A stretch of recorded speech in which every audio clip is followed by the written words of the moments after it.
Bismillahirrahmanirrahim. Apa yang akan kita cakap kat kawan kita yang tengah beremosi bila dia mengadu masalah dia kat kita?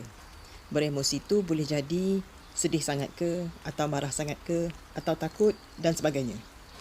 Mungkin dia jadi beremosi kerana pelbagai sebab. Antaranya mungkin sebab anak-anak malas belajar, atau suami buat hal, atau dia ada masalah kewangan, atau dia baru kehilangan orang tersayang, atau apa-apa saja yang mendatangkan emosi yang negatif. Apa yang akan kita cakap kat dia? Di kalangan masyarakat kita, ada beberapa cara yang agak popular dan selalu digunakan oleh ramai orang untuk merespon kepada orang yang tengah beremosi. Dan kadang-kadang, cara kita respon tu memberikan kesan yang negatif, tapi mungkin kita tak perasan. Okey, yang pertama, sabarlah. Yang ni memang selalu sangat kita dengar kan? Ini cadangan yang sangat baik, tapi kadang-kadang, perasan tak? Bila diucapkan tak kena masa dan tempat, dia boleh mendatangkan kesan yang negatif. Contohnya macam ni. Pernah tak kita cakap kat orang yang tengah marah, sabarlah, lepas tu dia respon macam ni.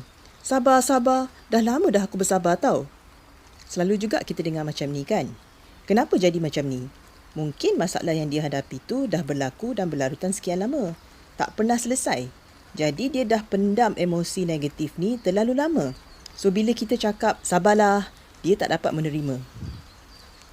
Kedua, awak ni kurang iman lah, atau awak ni jauh dari Allah.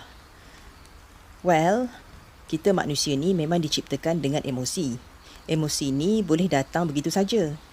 Jadi, ustazah pun boleh jadi beremosi. Masalah berkaitan dengan emosi perlu diselesaikan dengan caranya.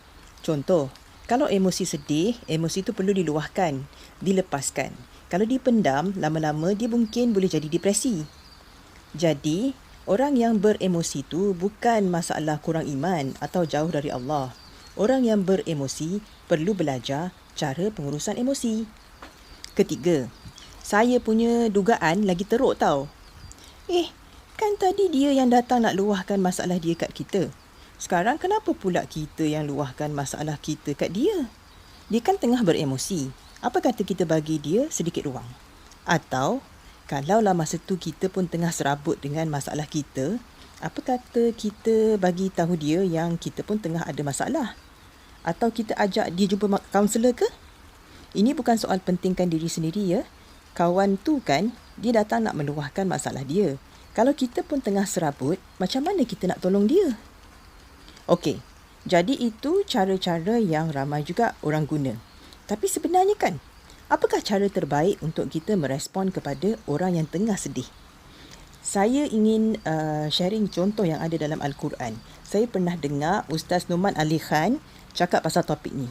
Contoh ni ada dalam surah Yusuf, surah yang ke-12, ayat yang ke-69. Senario dalam ayat itu ialah Nabi Yusuf AS jumpa balik adik kandung dia setelah sekian lama tak berjumpa, dan adik dia ceritakan segala penderitaan yang dia alami selama ni bila diperlakukan dengan buruk oleh abang-abang tirinya. Jadi Nabi Yusuf respon macam mana? Dia cakap, sesungguhnya aku adalah saudaramu. Janganlah engkau bersedih hati terhadap apa yang telah mereka lakukan. That's all. Ada tak dia cakap, sabarlah? Tak ada kan?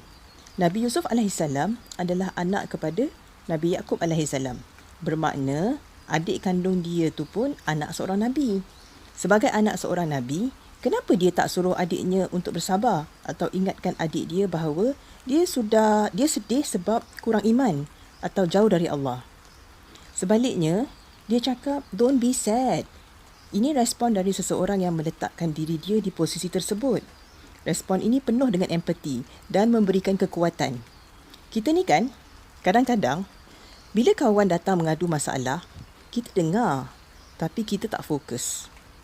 Kita dengar, tapi kita sibuk buat kerja lain. Kita dengar, tanpa memberi perhatian sepenuhnya. Jadi, kita tak dapat memahami masalah kawan tu. Ataupun, pada ketika tu, kita meremehkan perasaan dia. Dia tengah sedih, tapi kita anggap emosi sedih dia tu sesuatu yang remeh, sesuatu yang tak penting. Okey. Jadi sekarang ni, bila kawan datang nak meluahkan masalah, kita nak buat macam mana? Yang pertama, kita cuba dengar dan cuba fahamkan. Dengar dengan fokus dengan penuh perhatian. Adakan eye contact dengan dia.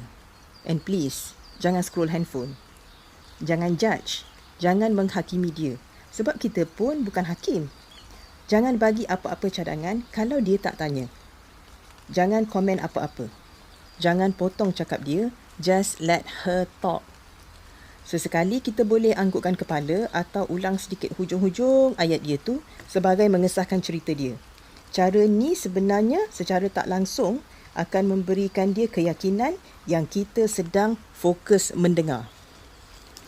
Okey, sekarang ni selepas dia dah meluahkan segala yang terbuku di hati, apa yang kita boleh cakap kat dia? Mungkin kita boleh respon macam ni. Yang pertama, diam. Tak payah cakap apa-apa.